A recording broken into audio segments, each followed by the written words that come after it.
إن الحمد لله نحمده ونستعينه من يهده الله فلا مضل له ومن يضلل فلا هادي له وأشهد أن لا إله إلا الله وحده لا شريك له وأن محمدا عبده ورسوله صلى الله عليه وعلى آله وسلم أما بعد.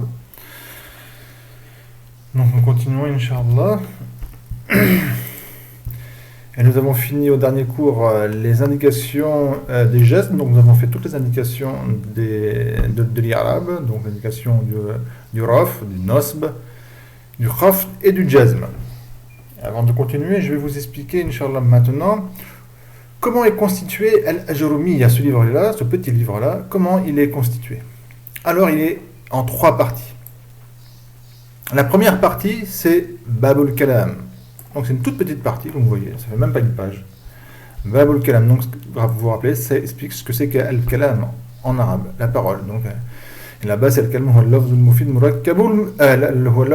al-mufid bil-wada'. D'accord? Donc, est-ce qu'il est composé de noms, de fi'l et de harf, etc. Deuxième partie, c'est ce qu'on on y était dedans, on est toujours dedans, vous allez voir. C'est l'Irab. Donc, la division de l'Irab et concrètement ce que c'est l'Irab, donc les indications de l'Irab. Ça, c'est la troisième partie. Avec là, on a fini ici les indications du jazm et il reste un sous-chapitre pour finir cette deuxième partie de Al-Ajurumiyya. Et je vous expliquais tout à l'heure, je vous expliquais après là, ce que c'est que ce sous-chapitre. La troisième partie, donc, et la dernière partie de Al-Ajurumiyya, c'est tout le reste. Et donc, vous voyez là, en 4 pages, exactement en 3 pages, il y a 2 parties. Et la troisième partie, eh bien, c'est le reste. Ça fait donc 8 pages. Et la troisième partie, qui est la dernière partie, eh bien, c'est de savoir pourquoi un ism va être marfou, pourquoi un ism va être mansoub ou marfoud, et pourquoi un fi'l va être marfou, mansoub ou majzoum. C'est-à-dire quand est-ce qu'on va mettre un ism marfou. Là, on a vu les asma, donc les noms, quand ils sont marfou, c'est quoi leur indication? Le damma, le waw, l'alif ou le noun. D'accord? Et quelles sont les sortes de mots qui prennent le damma, le waw, l'alif ou le noun? Et pareil pour le nasb, et pour le khafd, et pour le jazm. Mais on n'a pas encore vu quand est-ce qu'un ism est marfour. Certes, des fois je vous donnais des exemples, et des fois je vous disais, par exemple, le mubtada est marfour, donc je les ai donnés comme ça, c'était sous forme d'exemple. Mais concrètement, on n'est pas censé savoir maintenant quand un ism est marfour, et quand il est mansoub, marfoud, et quand le fi'l il est marfour, mansoub ou majzoum. On n'est pas censé le savoir, on sait simplement que telle sorte de nom et telle sorte de verbe, quand il est marfour, il prend telle indication, etc. La troisième partie et la dernière partie, eh bien, c'est maintenant ça va être de savoir qu'est-ce qui rend un ism marfou et un fi'l marfou, etc. Cette troisième partie, elle est divisée en 2 parties. C'est une partie pour les verbes, et comme vous voyez, ça fait seulement une demi-page. D'accord, ça va être pour les verbes. Quand est-ce qu'on va apprendre quand est-ce qu'un verbe, un fi'l mudari', il est marfour, et quand est-ce qu'il est mansoub, et quand est-ce qu'il est majzoum. Qu'est-ce qu'il est majzoum, mansoub ou marfour. Et tout le reste, c'est-à-dire plus de 7 pages, c'est la plus grande partie, sauf, 7 pages, vous allez voir pourquoi. Excusez-moi, la troisième partie est divisée en 2 parties, oui. Première partie, c'est pour les verbes, comme je viens de vous dire. Donc, c'est de savoir qu'est-ce qui rend un verbe marfour, mansoub et majzoum. Donc, quand est-ce qu'il est marfour, mansoub ou majzoum. Et la deuxième partie de cette troisième partie, c'est tous les noms. Ça concerne que les noms. Donc, ça fait beaucoup. Hein. Et là, on va voir quand est-ce qu'un nom est marfour, mansoub ou marfoud. Donc là, ça va commencer par l'asma al-marfoua, babul marfouat al-asma. Ensuite, ça va être pour les mansoub. Il va falloir que je vous le trouve ici, ça va être pas le plan. Voilà. Ensuite, le mansoubat, quand est-ce qu'un nom est mansoub. Et à la fin, et c'est le dernier, et c'est le plus petit, quand est-ce qu'un ism est marfoud. Ça fait une demi-page. Et là, on aura fini la Ajurumiyya, Inch'Allah. On va continuer maintenant le cours. Donc voilà. Et le dernier cours qu'on va faire pour l'Irab, donc pour sa deuxième partie, on va clôturer la deuxième partie, Inch'Allah, dans cette vidéo ou dans celle qui va suivre, Inch'Allah. Ça va être très court, bi'iznillah. C'est un chapitre que généralement les anciens, parmi ceux qui écrivaient dans le Nahu, faisaient une chose qui est très bien. C'est qu'ils faisaient une révision de les indications de l'Irab. Donc, en fin de compte, on va réviser, ça va être une répétition de ce qu'on a vu dans les indications du arabe. Donc, c'est quoi, quand un ism il est marfour, il prend damma ou un wa, c'est lesquels, quel ism prend le damma, quel ism prend le wa, etc. Donc, ça va être une révision, mais ça dit d'une manière différente. C'est-à-dire que là, on va voir les indications donc, du raf, du nasb, du khaf et du jazm, mais sous deux formes. Il va dire quels sont les asma ou l'afral qui prennent l'irabe sous forme de harakat, et quels sont les asma ou l'afral qui prennent donc le yarab sous forme de huruf. D'accord? Voilà.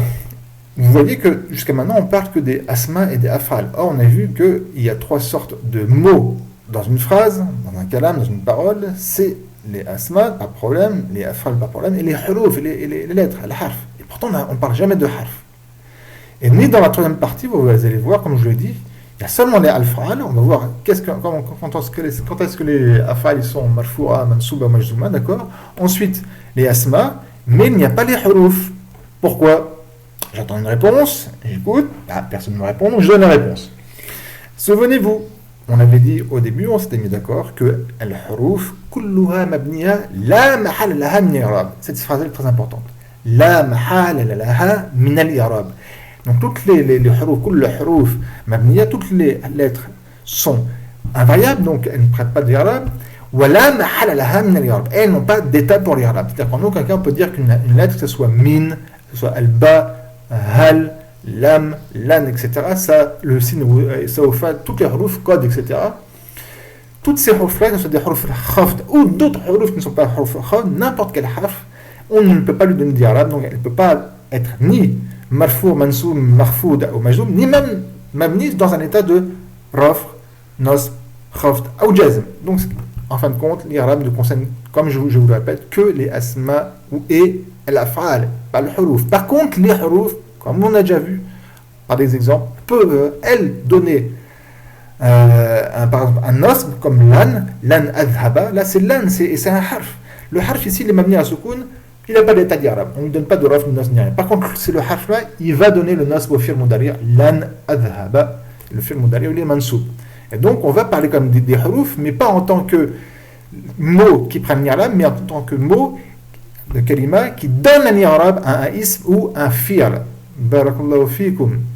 Donc je reviens ici, on va faire donc cette petite révision. Inch'Allah. Il faut bien comprendre que si une révision est demandée ici, c'est parce que c'est très important. Il faut absolument que les indications du raf, du nasb, du khaf, du jam soient bien ancrées dans nos têtes pour la suite. D'accord? C'est vraiment la base. Savoir quand est-ce qu'un ism est marfou, etc., qui est pour le fil aussi, c'est la base. Il faut absolument bien maîtriser celui-ci pour que la suite, quand on va étudier quand est-ce qu'un fi'l est marfou, etc., ça soit simple et que ce soit compréhensible. D'accord? Donc nous continuons, Inch'Allah. Ibn Ajarum, rahimahullah, dit Faslun, chapitre. Exactement ici, on va dire que c'est un sous-chapitre.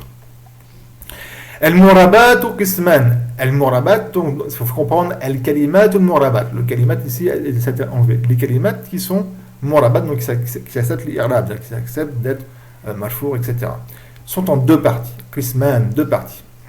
Tiens, on va faire un petit peu d'Irab. Bon. Al-Murabat ici, on va faire un petit peu d'exercice d'ailleurs. Al-Murabat, tout, c'est un Mubtada. Et c'est un, rappelez-vous, c'est un Jam Muannas Salim, parce qu'à la fin, il y a un Alif ou un Ta qui sont rajouté au mot d'origine qui est morab. Donc, et on avait vu que, je vous fais une révision en même temps, on avait vu que le jam muannas salim, quand il est marfour, l'indication de son raf, c'est le damma, et il y a bien damma. Qisman, il est khabar. Le khabar, comme je l'avais dit, il est marfour. Ah, il est où le damma? Parce que normalement, la base pour le raf, c'est le damma, oui, mais ici, c'est qisman. C'est quoi comme mot? C'est un jam muannas salim, c'est un jam taksir, c'est quoi? C'est un qisman, ça veut dire quoi? Je l'ai dit, deux parties. Donc c'est un muthanna, et on s'était mis d'accord pour que le muthanna, quand il est marfour, l'indication dans son raf, c'est le alif. Niyabatan alif damma, en remplacement du damma. Donc il est bien marfour, parce que le alif, c'est l'indication du raf pour le muthanna. Donc les murabat, donc les mots qui acceptent l'irab sont de deux sortes. Qismun yurabu bil harakati, une partie qu'on donne l'irab avec des harakat. C'est quoi les harakat? Je vous rappelle, c'est le damma, le kasra, le fatha, Et le soukoun. Alors sachez que le soukoun, ce n'est pas une harakat parce que c'est une non-harakat. Mais on le fait rentrer dans le harakat par largesse. Sinon, il faudra dire, il faudra faire dire sinon, au lieu de dire harakat, il faudra dire bil harakat ou adam il harakat, et le nom, et le fait qu'il n'y ait pas de harakat pour indiquer le soukoun. Mais seul nom, comme on est large, on rentre le soukoun dans les harakats. Ensuite, il a dit, wa qismun yurabu bil huruf, et une partie qu'on donne par les huruf. Et là, c'est la même chose. Alors, les huruf, donc c'est comme le alif, qui est ici, ça peut être aussi le noun, vous vous rappelez, etc. Et ça peut être aussi le fait qu'il n'y ait pas justement de harf, c'est une non-harf, comme pour qu'il y a non-harakat. Ben, c'est comme quoi? Comme l'effacement du noun, quand un fi'l mudari est mansoub, ou majzoum, c'est l'effacement, donc c'est une non-harf, c'est un adam al-harf. Mais c'est pareil, le fait qu'il n'y ait pas de harf, on le fait rentrer par largesse dans le huruf. Donc, les mots qui sont mu'raba, qui s'acceptent les arabes, soit les arabes sont mu'raba par rapport à des harakat ou par rapport à des lettres. C'est une révision.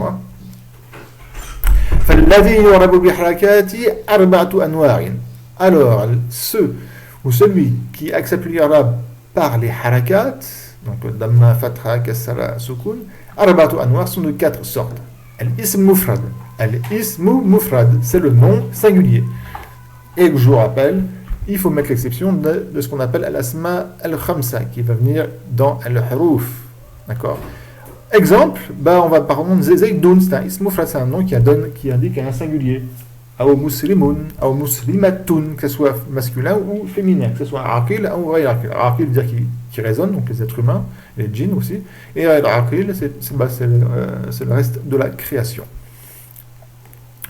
Donc Muhammadoun, pareil. Exemple, Zaydoun, il est marfour, et son indication de son raf, c'est le damma, donc c'est bien une harakat damma. Inna Zaydan, il est mansoub, wa alimat nasbihi, l'indication de son nasb, c'est le fatha, et voilà, etc. Min Zaydin, Zaydin ici, il est marfoud, wa alimat khafdihi, al-kasra, donc c'est mufran, c'est bien avec une harakat. Wa jam taksir, le jam qui est taksir. Le jam taksir aussi, c'est par rapport, c'est aussi des harakats dont l'indication de son irma va être fixée. Le jam taksir, par exemple, masajid.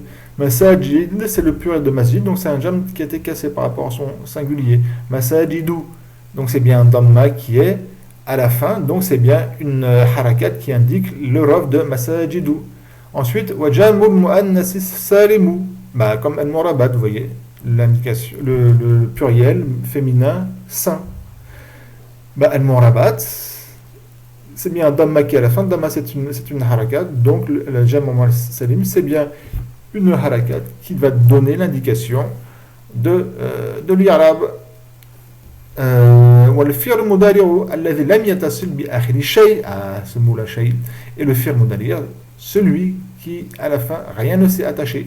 Rien ici, ça concerne 5 choses. On va les rappeler. Le ya al-mukhataba, d'accord, ici ça va être plus simple. Le ya al-mukhataba, c'est vraiment très important de bien se rappeler ces 5 choses là, et notamment 3 choses qui font les 5 verbes. Al-fal khamsa, il faut bien s'en souvenir. Il n'y a pas beaucoup de choses à apprendre par cœur quand même, il faut les apprendre par cœur, d'accord. Alors les 5 choses, qui ne doivent pas s'accrocher à la fin du verbe pour que le verbe soit i'rab, soit mu'rab par des harakat. C'est le ya al-mukhataba, donc le ya de la personne à qui on parle est féminin et singulier. Le alif tasniya, le alif qui indique au duel, que ce soit la forme yasjudan ou tasjudan, c'est l'alif qui nous intéresse. Le waw qui indique au pluriel masculin, c'est la forme yasjudun ou tasjudun. Le nun al-inas, d'accord, c'est le nun donc du pluriel féminin, c'est la forme yasjudna ou tasjudna. Et le nun al-tawkid qui est de 2 sortes, le nun mufakkala. Voilà, et les 5 verbes, c'est ce qu'on appelle, c'est ces 5 verbes ici.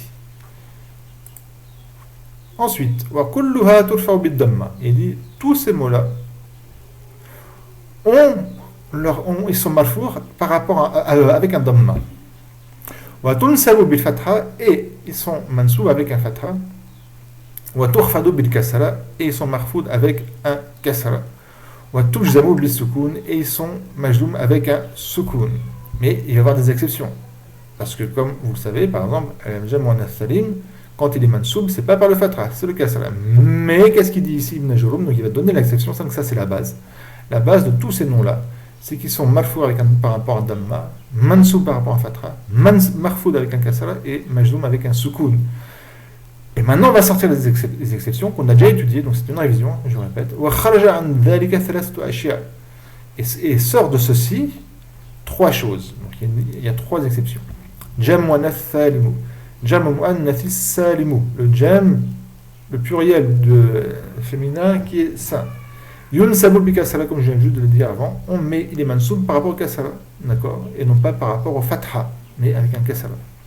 Par exemple, inna al-muslimati, je ne vais pas dire inna al-muslimata, inna c'est un harf nasb, c'est un harf, inna ça donne qu'il nasb au nom.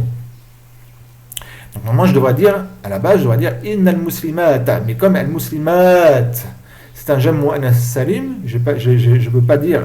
Je peux mettre de fatha dans le nas, donc je mets un kasra, comme on l'a vu. Inna al-muslimati, al-muslimati, il est mansoub, mais son indication de nas ici c'est un quoi? C'est un kasra. Niyabatan al-fatha, en remplacement du fatha. Pourquoi? Parce que c'est un jam' muannath salim. Ensuite il dit wal ism alladhi la yansarifu yukhfadu bil fath, comme on avait vu. Et comme j'avais bien expliqué, ça a pris 2 cours, 2 vidéos. Le nom qui est celui qui n'accepte pas le tanwin, là il y a une yansarif qui veut dire qui n'accepte pas le tanwin.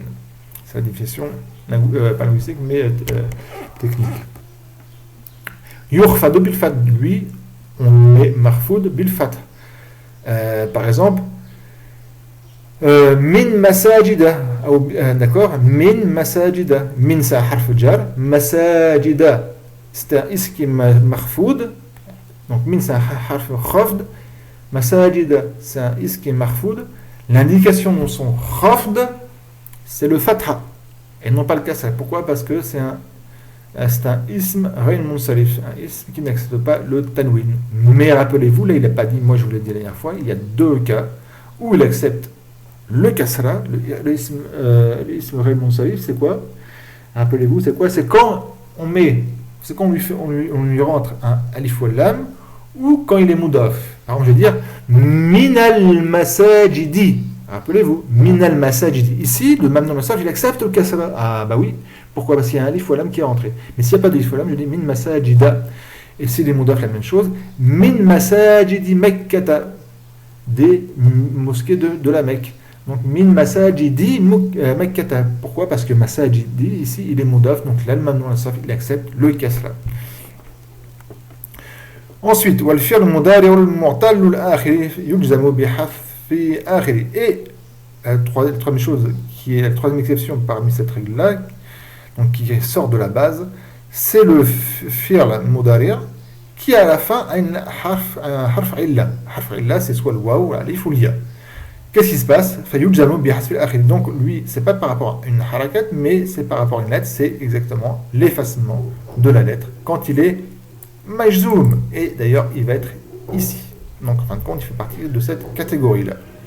D'accord? Un exemple, majzoum, pas mansouba. Je vais prendre yamshi, le verbe masha yamshi, courir, marcher, excusez-moi, marcher, masha yamshi, il marche. Yamshi c'est un verbe mudari', yamshi, il n'y a pas de dam à la fin. Mais un verbe mudari' marfou', il est marfou'. L'indication de son raf, c'est le damma qui est muqaddara, qui est estimé. On n'a pas le droit de dire même yamshiu. Dans le darija, dans ceux qui cassent l'arabe, oui, ils le disent, yamshiu. Mais en arabe, on ne dit pas yamshiu. On dit yamshi. S'il est mansoub, on va dire an yamshiya. An, donc c'est un harf nas, c'est un harf qui a donné le nas au fi'l mudari'. Yamshiya, c'est un fi'l mudari' qui est mansoub. Là, le fatha, parce que le fatha, le yamshi, excusez-moi, il accepte le fatha. Donc le fatha, c'est l'indication du nasb et il est apparent. Maintenant, on va rendre majzoum, c'est ce qui nous intéresse. On va rendre majzoum ce fi'l mudari' qui à la fin, il y a un harf illa. Lam, donc lam, c'est un harf nafi, d'accord, de négation. Wa jazm, qui donne le jazm. wa qalb, et de renversement, de bouleversement. C'est-à-dire qu'il va donner le sens, il va donner le temps, il va changer le temps du modali en présent et futur en temps passé. Donc le fi'l modali va devenir un verbe au passé. Lam yamsh, avec un kasra, lam yashi, avec un kasra, donc il n'y a plus de ya. Lam a rendu le fi'l majzoum, et comme le fi'l majzoum, comme le fi'l modali ici, il est majzoum, et qu'à la fin c'est harf illa, et que rien ne s'est accroché à la fin, eh bien son l'intégration de son jazz, ça va être l'effacement du ya, il va rester seulement le kasra lam yamshi, avec un kasra seulement. Voilà, la prochaine vidéo, on fera la deuxième partie qui est les mots mu'raba, qui sont kasr al-i'rab avec le huruf. Walhamdulillah, subhanakallahumma wa bihamdik, la ilaha illa ant, astaghfirullah wa atubu ilayh.